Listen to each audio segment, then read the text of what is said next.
Nasigi Funkiba Tonga Pausi sing the Yakiba Pausing amati social media the Lokajaba Pausing update Bizari Ahambada Maruba Pau.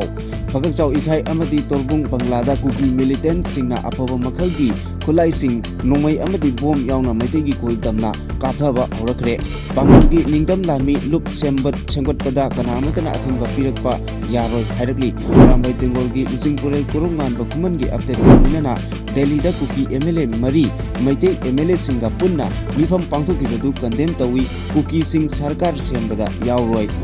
Indiana, KIA da Lona, Kuchukulai supply Taramle, Myanmar government Kangandana Lona, Lambi, Semlamle, India the Git Northeast State Taret Asi, Tokai Tahanaba, Bangladesh, the anti-separatist group Sing Sangza Pampiga the Benhaina, Hassan Abdulhana Pundokre, Security Forces na Lebak Asigi, National Unity Kahandana Tamabagitamak, Honorable Sing Asida, Saugat Minanaba, Puna Warep Lowina Sihana, Governor Pundokre, Framework Agreement ki Warosin Purutringaida, Miam that Nungi Wapam, Kanhan Pam to Ihana Niki Sumina Pundokre. Sundada drone attack da Bangladesh ki peacekeeper Taru Hatre, Gandhi family ki Matada Tagala Kiba money laundering ki Sarsing, Delhi court na Kakatre, IDB Sing Masagi Yunda, Hanjan Hanabagi Kongzang, Hena Kansan Lagani Hanako Kumina Pundokre, Mexico the plane Kaibda military Sire, Nobel Loris Ong Sang Suu Zelda Sikrabra Singable Lady Hana Pundokre. Hauji Pausing Amuk Sandona Pizari, Pagakau Ikai Amadi Torbung Banglada Kuki militant Singa Apobo Makalgi Kulai, Bom Nomai Yauna Maitegi Kuldamna Kataba Horakre, Taudo Asi Narang Nomidang Pung Nipan Rom Taba Matam Aduaidegi, Kapa Horakibani Hari. Kapthaba Horakliba Mapam Asi Kangbai area Romdagi Nisu Hari Ningsingba Yabadi Lengaki Maikidegi December Tha Manungda IDB Sing Masamasagi Yumda Sangangani Haikibagi Matung Inna Lemaram Waroi Singi IDB Sing Mayumda Sangan Karaba Matungda Makatarakpada Torbung Bangla Pagakzau Ikaigi IDB Sing December ki Tang Tara Mangadagi IDB Sing Masamasagi Yumda Lengaki Maikidegi Sangba Hawan Kibani Amaromda Haujik Asi Manipurda PR Lengak Laina Kuki Singna Fongna Nomai Kaptarak Laba Fauba Haujik Faubagi Oina PR Lengaki Maikidegi Paukum Piba Laitri Asumna IDB Sing Mayumda Sanganba Hauraba Matam Asida Kuki militant Singna Nomai Kaptarak Labadi PR gi Wahantok Karino Amadi IDB Sing Sep Oigadoribara Haiba Asi Achowang Ama Uiri Maitai Pangal Singi Ningtam Yawal Lanmi Group Sangat Pada Kanagumba Lup Natragas Lanai Mioy Amatana Ating Bapiba Yaroi Haina People's Defense Army Manipurgi Maikidigi Miamda Kangalakli Makatarakpada Arambai Tengolgi Lusing Purel Korongan Bakumana Asumna Update Pirakli Ngarang Numidang Pung Nipan Rom Taba Matamda Kuki militant Singna Torbung Banglada Apobo Makalgi Kuchukulai Sing Sizina Duna Maitigi Kultamna Kaptarakpa Mikupta Arambai Tengolgi Korongan Bakumana Asumna Update Piri Tengol Loising Finganu Ngaiko Yeknaba Tengnabadi Araibani Masana Masabu Maitaini Kauzaraba Kya Lairi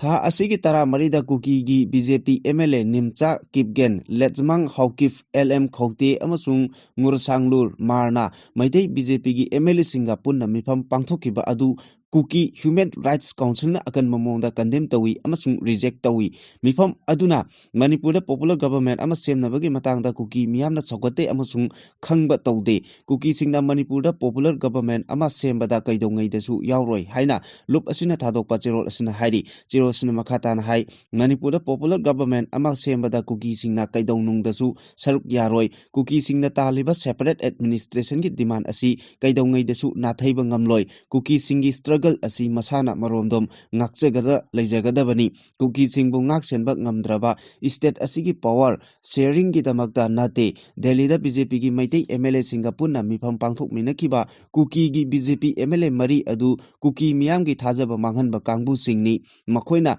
Delhi gi Mifam da Saruk Yaribadu Kuki Miyam na Taliba Justice Peace amasung Separate Administration gi Mayoktani Loinana Haujik Thokliba Kuki gi crisis asigi matangda MLA Mari aduna makoigi chapchaba phirep adu miyamda sengdokadabani hojik thokliba lal asi loidri Kuki singi separate administration gi demand asibu mayai chamhanna ba honaba thawong khudingma ki mayokta Kuki miyamna punna lepli Kuki gi lairiba MLA tara Manipur Legislative Assembly dagi resign tawgadabani haiba phirep adu hena chesili athuba matamda kuki MLA sing asina MLA gi form dagi resign tawgadabani kuki BJP gi MLA mari gi thong asi yaningde MLA sing asina kuki miyam gi apamba asida punna chatnaba demand tawri power politics ki damak thabak tawroidabani kuki singi hak ki damak changsilliba khongjang asi makha tana changsingi gani haina phongdorakli panba yabadi tha asi gi tara mari da Delhi da BJP gi MLA sing central leader sing na kauduna mifam pangthokiba adugi mangoinana ahanba round da BJP gi National General Secretary BL Santosh amasung BJP North East in charge Samit Patra anina kuki BJP MLA mari aduga tongana mifam pangthoki madugi matung national leader ani aduna BJP gi Maitei amasung Naga MLA singa punna mifam pangthoklaba tungda ahum suba round da kuki gi BJP MLA mari aduga Maitei amasung Naga gi BJP MLA sing aduga punna mifam adu pangthokibani Indiana Arunachal Pradesh ki Kuthangda military assistant modern weapon amadi medical supply tawriba Myanmar gi military junta gi matakta akanba lal hauriba Kachin Independent Army KIA ga Myanmar government khanghandana lebak adudagi rear art lounaba loan agreement sign tawna thoklamle Indiana lalolup asida piriba matengsing asi yenglaga Kachin Independent Army gi maikaidagi Indo Myanmar border da operate tawriba Naga armed group sing yauna anti-India insurgents group sing takthokani haina thajaba pirakre hari Silicon Valley Times ki report amagi matung inna agreement asi systematic oina Myanmar gi sovereignty da akaiba pibada natana Myanmar dagi rare earth minerals sing asi Indiana leptana lownabagi KIA ga strategic partner ama oina thabak tongminabaga mari lainanani hairi satellite imagery amadi cross border intelligence ki matung ina India gi maikaidagi Myanmar gi Kachin state ki Sipwi township ki rare earth mining set yauna Arunachal Pradesh ki Bijoy Nagar dagi kilometer 335 sangba lambi ama hojik sem sabagi thabak yamna kanna chathari Indiana rare earth sing asi Kachin state ki area dagi puthoknaba lambi sembagi thabak chathariba asi Myanmar gi military natraga Myanmar government ki knowledge amata yaude Indiana Kachin Independent Army ga rare earth mineral lownaba sign tawna kiba amasung lowna river rare earth mineral sing adugi mamalga chanana Myanmar gi military junta gi matakta lal horiba KIA na India dagi apaba makhal gi nongmai sing military assistant nongmai maru medicine amadi atai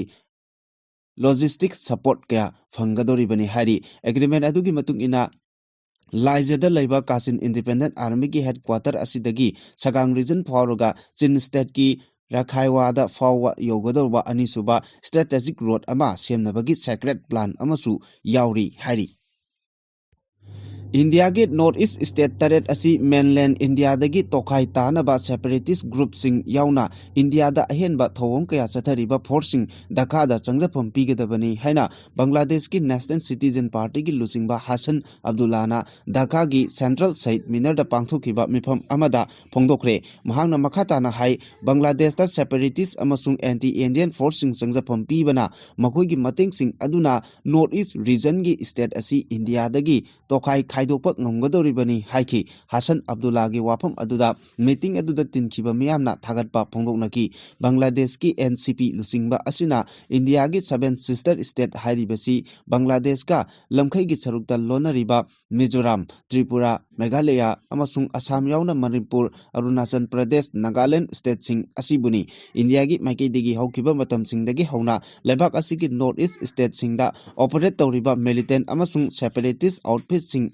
asina Bangladesh asi makhoigi safe haven ama oina lairibani National Liberation Front of Tripura amasung All Tripura Tiger Force ki cadre sing lamkhai lansinduna Bangladesh ta training pi haina phongdokiba lairabani masigi mathakta North East Bangladesh asi India ga link lainariba Islamic activist network singi base amani aduma policing ani mapalda Bangladesh ta Prime Minister Sheikh Hasina gi government halaklaba matamda lebak atuda laiba India da target tawriba extremist group sing amasung insurgent singi mathakta military crackdown chathakibani Defense amasung security force na leba asigi unity kahendana thamnaba honariba asida ikoi khudingmakna sawgatnanaba punna warep lawminarasi loinana security force na region asida shanti tangdu leitaba amasung development puraknaba honariba asida mapung phana support tawbiu haina state sarkar na sil langduna palace compound da leiba Manipur State Film Development Society gi auditorium da pangthokiba 1983 gi Indo Pakistan war adubu mai pakhankiba amasung lanpham aduda laikidraba singi maphamda ikai khumnaba utpa thauramga mari lainana pangthokkiba Bijoy Divas thauramda phongdokhibani Manipur Sarkar ki Chief Secretary Dr. Punit Kumar Gawel MLA sing Civil Armed Force paramilitary amasung state police ki mukok thongba official yauna miyoi kayana pangthokkiba thauram aduda saruk yaki governor na makata na haikibada lebak sinba thungna Bijoy Divas palan pangthoklibasi 1983 gi India Pakistan war aduda lebak asigi lanmi singna lawkiba military achievement adu khakte nate lal aduda lebak asigi lanmi singna mapangal thongna puthokduna lanthengna kiba amasung makoigi kathokpagi thongna sing adu ningsingduna ngasigi thoram asi pangthokpani haiki Lalolop NSCN GPRN gi General Retired President Niki Sumina Naga Miyamna masak khangdaba agreement ta sawatpham thokte framework agreement haiba asigi nungi oiba wan toksing miyamda masa khaina khanghanpham thui aduga agreement asida integration amasung unified naga gi khongpham asi thamduna warusin puraktringaida praja miyamda khanghanpham thui haina phongdorakli loinana mahana makata na phongdokpada India gi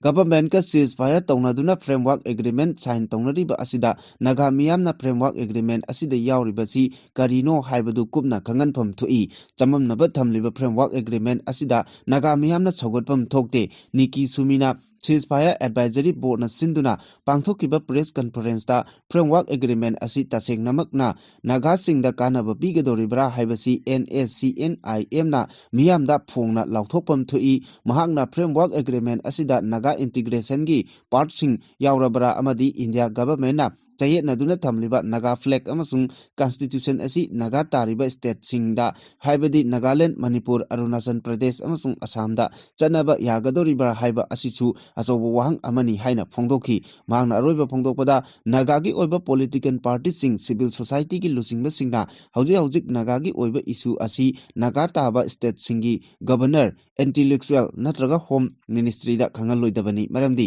karigumba issue asigi manung hanjinba haibadi integration amasung unity process asida naga marakta khaibok tahanbagi thawinsin soidana lakani maram asina hojik apex body sing oiriba United Naga Council Eastern Naga People's Organization amasung Nagaland tribe singi ho singi marakta mat khena ba kaya leriba asisu achobo maram amani haina phongdokhi Sudan gi abayida leiba UN gi base ta drone attack chathabada Bangladesh ki peacekeeper taruk sikre amadi Nepal na achopan nangkre haina Bangladesh army na phongdokre Bangladesh army na thadorokpa warol amada drone sijinaduna attack chathagiba mapam adu hojik fawba terrorist singa khut thongnabagi thodok makata na thokli hairi Sudan authority na mathoktaba layengi thabak sing chathagibaga loinana soklaba peacekeeper sing adugi damak rescue operation sing makata na chathari US peacekeeper mission da Bangladesh chauna thodang loriba lebak singi manungda ama oibaga loinana Sudan amadi South Sudan gi marakta lamgi yetnaba thoktuna khut thongnarapadagi Bangladesh lanmisu abajaida peacekeeper oina mathau tawribani drone ge attack atu da laikhidraba miyosing adu Bangladesh machang ngaktani hairi makhoising adu abajai gi damak UN interim security force ta mathau tawriba singni hairi Congress ki lusingba ani Sonia Gandhi amasung Rahul Gandhi gi mathakta Enforcement Directorate na the National Herald case ka mari lainana money laundering gi charging pi khiba adu Delhi gi court na cognizance pi khidabaga loinana case adu reject tawkhre hari court asigi Rose Avenue Court ki special judge Besal Koknena ngasi idina Sonia Gandhi amasung Rahul Gandhi gi mathakta charge tawriba money laundering gi case adu gi complaint sing adu law gi matung ina manageable oidaba danatana prevention option ni money laundering act ki piriba FIR da base tawde haina reject tawkhibani case asigi hearing haurakpada court asina under section 200 of CRPC gi makada Dr. Subramaniam Swami na tharakiba money laundering proceeding adu FIR gi matung inna register tawgadabani FIR yaudana Enforcement Department na Prevention of Money Laundering Act prosecution piba yade case asigi takiba order matung inna Delhi Police ki Economic Offence Wing na hiram asiga mari lainana FIR register tawkibadi leire maram asina ED na court asida direct submit tawrakiba complaint asi merit laite hairi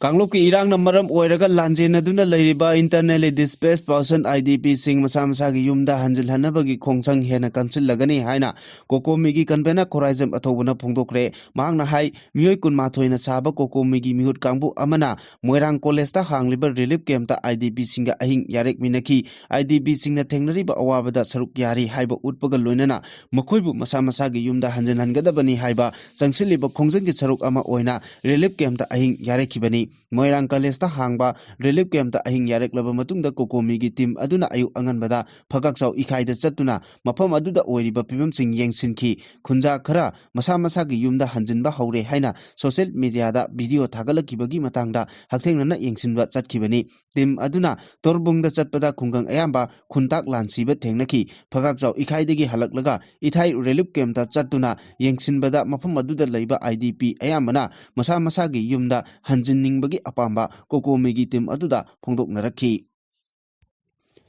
Central Mexico da charter plane ama kaibagi thodokda mioi taret sire plane adu Acapulco city dagi paikraga Tuluco manakta leiba industrial area amada kaikibani Associated Press ki matung inna Mexico city dagi nongsupta kilometer humudra rom lapna leiba industrial area amada thodok adu thokibani hairi Mexico State Civil Protection Coordinator Adrian Haranandasna phongdokibagi matung inna apikpa charter plane aduda passenger Nepal amasung crew member ani tongki hauzik phawbagi oina asiba hakjang teret phangba ngamle atai miyosing adugi hakjang thina ba honari hanba phangba report matung inna plane adugi engine da asoiba khara thengnarakpadagi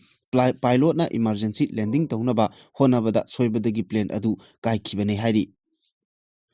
Nobel Peace Prize phangduna ikai khumnakibi Myanmar gi democracy lusingbi Aung San Suu Kyi jail manungda sikrabra haibagi achoba chingnaba leire haina Myanmar da natana malem gi lebak singnasu ngangnaba haurakle agency gi report ki matung ina sahi 40 rom surabi Aung San Suu Kyi military junta na Myanmar gi jail da phajinduna thamkibadagi imung manung gi miyoi singa unahan khidaba sahi ani rom pharakle military junta lengakna Aung San Suu Kyi gi lawyer fawba unahandana thamdu lakli maram asina mahak unadaba amadi mawa mapau takidaba chahi ani helakbadagi mahak jail manungda adumak siramlagadra haina miyamna ngangnarakibani hiramasiga mari lainana Aung San Suu Kyi gi machanupa Kim Erisna chahi 40 surabi apokwi mama asi masagi heart amadi sarugi aruba anabasingsu leiba misak amani Eris Kim nasu mahaki apokwi mamabu unahandana thamliba asi military juntana Aung San Suu Kyi gi maramda karigumba mawa mapau amata tahandana thamliba asina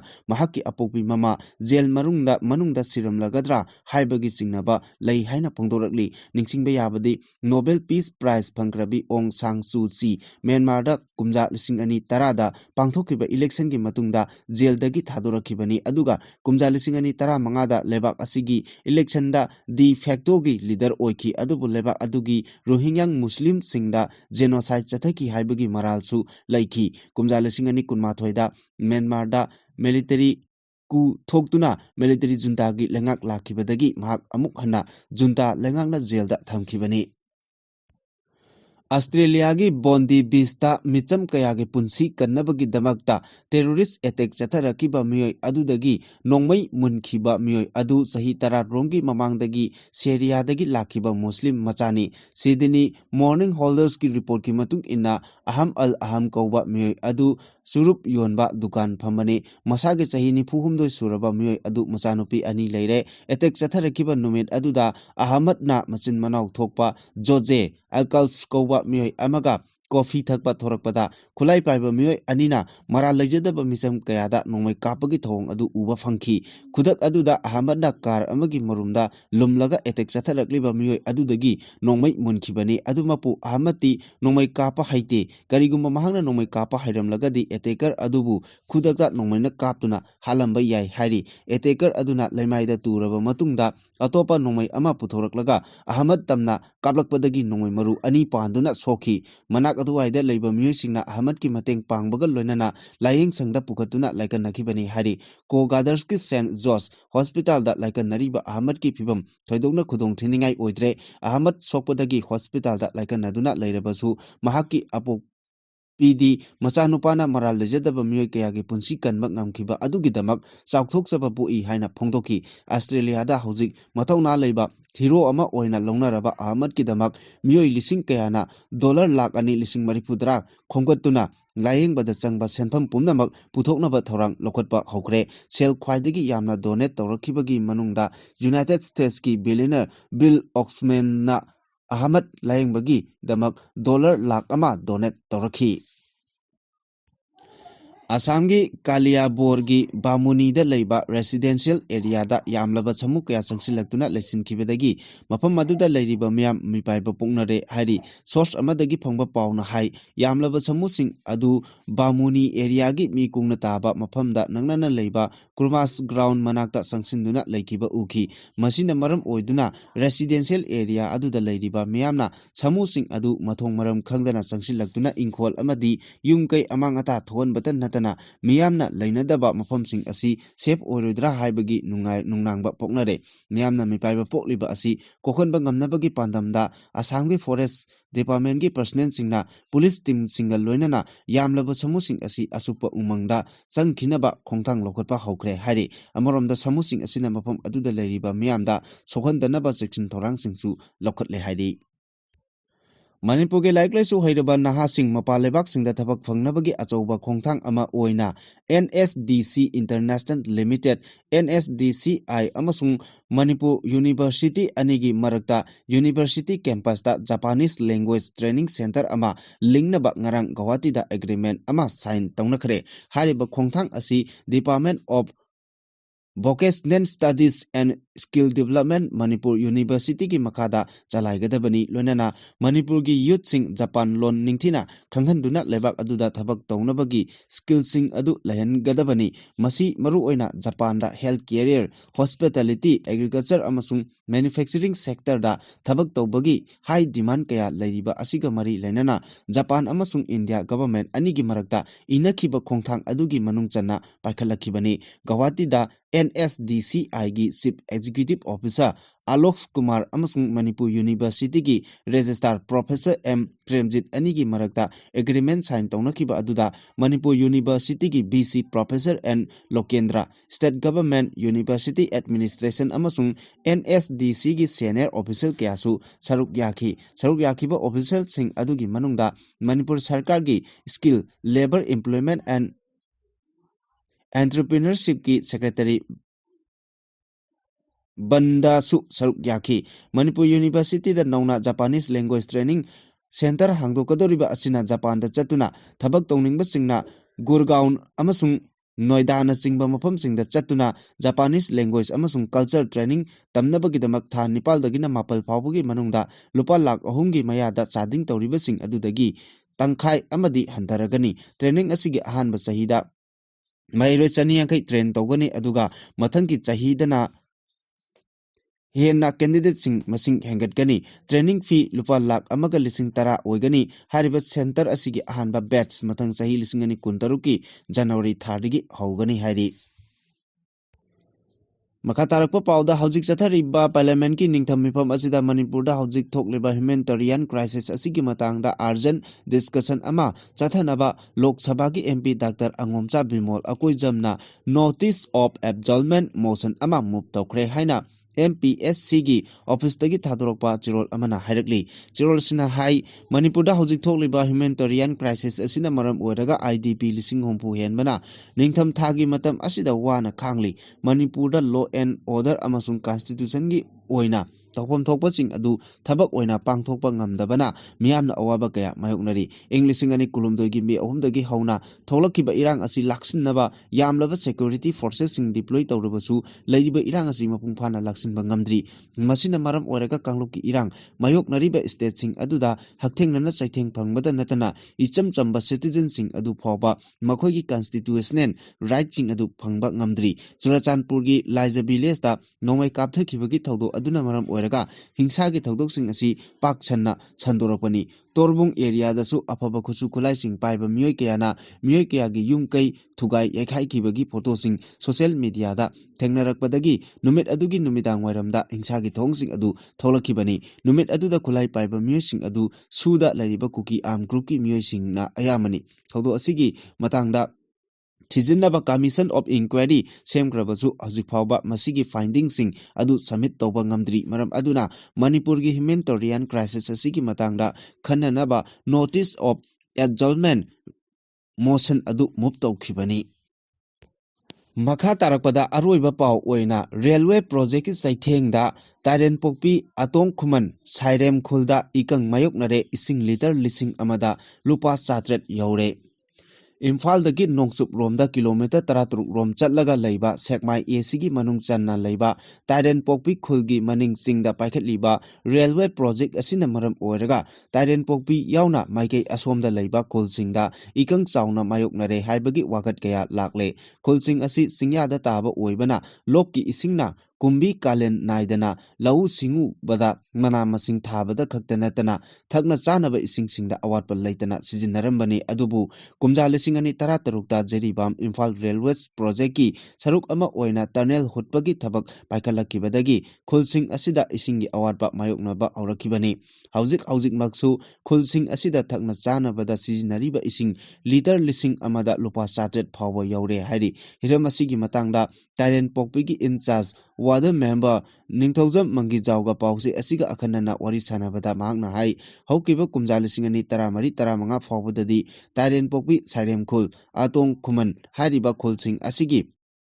ꯅꯤꯡꯊꯧꯔꯣꯛꯇꯒꯤ PSEDꯅ pipe ꯇꯤꯡꯂꯒ ꯊꯛꯅ ꯆꯥꯅꯕ ꯏꯁꯤꯡ ꯃꯔꯥꯡ ꯀꯥꯏꯅ ꯐꯪꯍꯜꯂꯝꯕꯅꯤ꯫ ꯃꯁꯤꯒꯤꯁꯨ ꯃꯊꯛꯇ ꯂꯣꯛ ꯑꯁꯤꯗꯒꯤ ꯆꯦꯟꯊꯔꯛꯄ ꯏꯁꯤꯡꯅ ꯀꯨꯝꯕꯤ ꯀꯥꯂꯦꯟ ꯅꯥꯏꯗꯅ ꯈꯨꯜ ꯑꯁꯤꯒꯤ ꯑꯀꯣꯏꯕꯗ ꯂꯩꯔꯤꯕ ꯂꯧꯕꯨꯛ ꯂꯝꯍꯥꯡꯁꯤꯡꯗ ꯂꯧꯎ ꯁꯤꯡꯎ ꯑꯃꯗꯤ ꯃꯅꯥ ꯃꯁꯤꯡ ꯊꯥꯅꯔꯝꯕꯅꯤ꯫ ꯑꯗꯨꯕꯨ ꯀꯨꯝꯖꯥ 2013ꯇꯒꯤ ꯔꯦꯜꯋꯦ ꯄ꯭ꯔꯣꯖꯦꯛꯀꯤ ꯇꯔꯅꯦꯜ ꯍꯨꯠꯈꯤꯕꯗꯒꯤ ꯂꯣꯛ ꯑꯁꯤꯗꯒꯤ ꯏꯁꯤꯡ ꯂꯥꯛꯄꯒꯤ ꯆꯥꯡ ꯌꯥꯝꯅ ꯍꯟꯊꯈ꯭ꯔꯦ꯫ ꯃꯁꯤꯒꯤꯁꯨ ꯃꯊꯛꯇ ꯄ꯭ꯔꯣꯖꯦꯛ ꯑꯁꯤꯗ ꯊꯕꯛ ꯁꯨꯔꯤꯕ ꯃꯤꯑꯣꯏ 200-300 ꯔꯣꯝ ꯑꯁꯤꯁꯨ ꯂꯣꯛ ꯑꯁꯤꯗꯒꯤ ꯏꯁꯤꯡ ꯁꯤꯖꯤꯟꯅꯈ꯭ꯔꯦ꯫ ꯃꯁꯤꯅ ꯃꯔꯝ ꯑꯣꯏꯔꯒ ꯈꯨꯜ ꯑꯁꯤꯗ ꯏꯁꯤꯡ ꯁꯨꯡꯐꯪ ꯐꯪꯗꯕꯒ ꯄꯥꯡꯈꯛ ꯑꯣꯏꯔꯦ꯫ ꯈꯨꯟꯖꯥꯁꯤꯡ ꯊꯦꯡꯅꯔꯤꯕ ꯑꯋꯥꯕ ꯑꯁꯤ ꯆꯍꯤ ꯀꯌꯥꯒꯤ ꯃꯃꯥꯡꯗꯒꯤ ꯍꯧꯅ AC ꯑꯁꯤꯒꯤ MLA, DC, PSEDꯅꯆꯤꯡꯕ ꯃꯔꯤ ꯂꯩꯅꯕ ꯑꯣꯊꯣꯔꯤꯇꯤꯁꯤꯡ ꯀꯌꯥꯗ ꯋꯥꯀꯠꯇꯨꯅ ꯂꯩꯈ꯭ꯔꯕꯅꯤ꯫ ꯃꯃꯥꯡꯊꯛꯇ PSEDꯅ ꯊꯧꯁꯤꯜ ꯑꯃ ꯄꯥꯏꯈꯠꯄꯤꯗꯨꯅ ꯍꯥꯟꯅ ꯏꯁꯤꯡ ꯃꯔꯥꯡ ꯀꯥꯏꯅ ꯐꯪꯂꯝꯕ ꯂꯣꯛ ꯑꯁꯤꯗ ꯆꯦꯛ ꯗꯥꯝ ꯁꯥꯔꯒ ꯈꯨꯜ 3 ꯑꯁꯤꯗ ꯏꯁꯤꯡ ꯄꯤꯅꯅꯕ ꯊꯧꯔꯥꯡ ꯇꯧꯔꯝꯕꯅꯤ꯫ ꯑꯗꯨꯕꯨ ꯊꯧꯁꯤꯜ ꯑꯁꯤꯁꯨ ꯀꯨꯝꯖꯥ 2016ꯒꯤ